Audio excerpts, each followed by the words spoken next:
Hello, I'm Jasmine Urjak with the Midday News.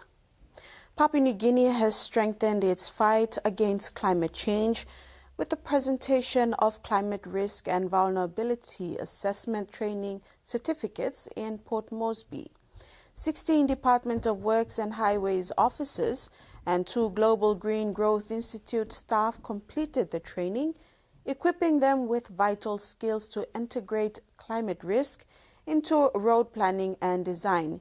DOWH Secretary Gibson Holemba urged participants to become champions of climate resilience within the department. GGGI Country Representative Mohammed Ali Shak said local capacity is key to building infrastructure that stands the test of disasters. The program continues with knowledge exchange in New Zealand. The PNG Sustainable Development Program has been praised for its transparent approach during its 2024 program updates in Daru and Kiunga. Middle Fly District Administrator Petrus Malongim said the updates gave leaders a clear picture of SDP's work and plans across the province. He also expressed interest in partnering with SDP to improve basic infrastructure for health and education. CEO Lesieli Taviri said the sessions reflect good stewardship and accountability, ensuring stakeholders understand the progress made. Leaders called for stronger partnerships and a working group to align efforts for greater impact in Western Province. 10 fully kitted 240-litre wheelie bins were donated by NCDC Waste Management to the Swire Shipping Agency for their community program. NCDC Waste Management held this small but significant presentation to promote public-private partnership for the 3 R's campaign, Reduce, Reuse and Recycle Waste in NCD schools and suburban communities. In Stewart Regional Commercial Manager, PNG Solomon Islands for Swire Shipping Agency, upon receiving the donation, said the wheelie bins will purposely go towards the 50 days of nationwide waste activities to commemorate PNG's 50th Golden Jubilee Independence celebrations. Turning overseas, the fossil of a 7.1-meter marine reptile found in the Western Queensland has been donated to the Australian Age of Dinosaurs Museum at Winton.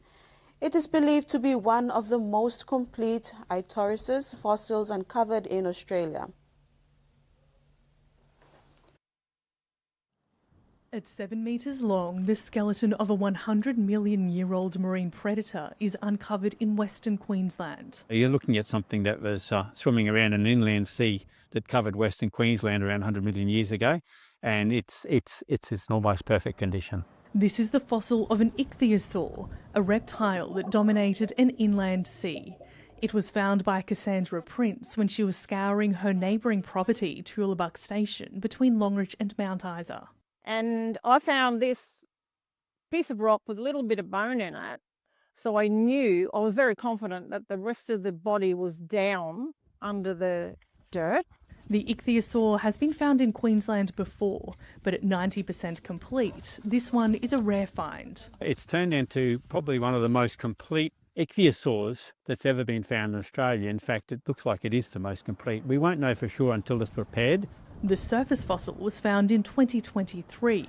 Now it has been transported to the Australian Age of Dinosaurs at Winton, where it'll be prepared for research and put on display. It's going to take thousands of hours, but this specimen is worth every minute of it.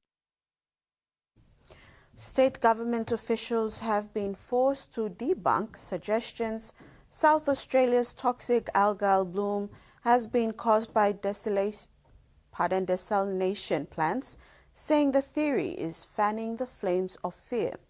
The economic and environmental response to the crisis took a backseat on Tuesday as the Primary Industries Department faced parliamentary scrutiny over the cause of the bloom. At a parliamentary committee, those leading SA's algal bloom response kept coming back to this. I could not see how desal plant could really create the bloom. In response to new Liberal recruit Frank Pangello raising reports more than a decade old suggesting a link between desalination plants and harmful algal blooms.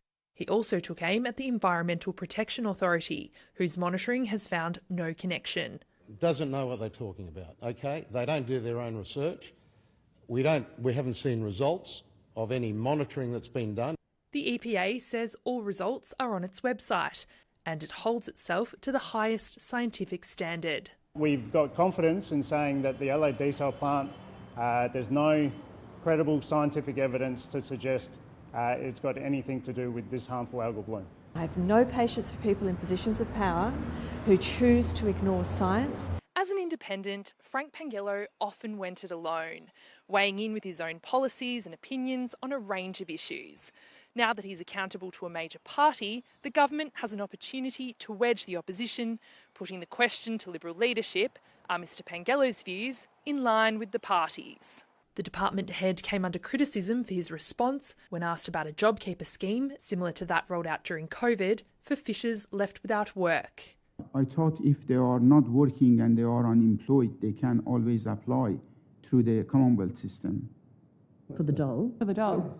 It is really a tone-deaf suggestion and one that I think industry will be incredibly disappointed with. An industry on its knees as the disaster drags on.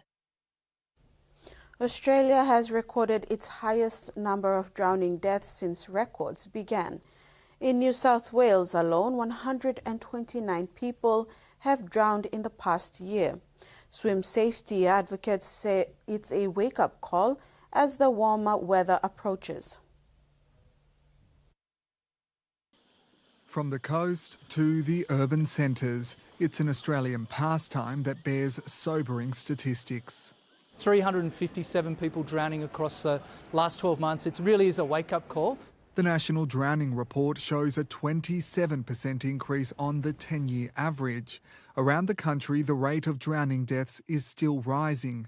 In New South Wales, 129 people died. That's a 29% increase. While in Queensland, there was a 36% increase with 90 deaths.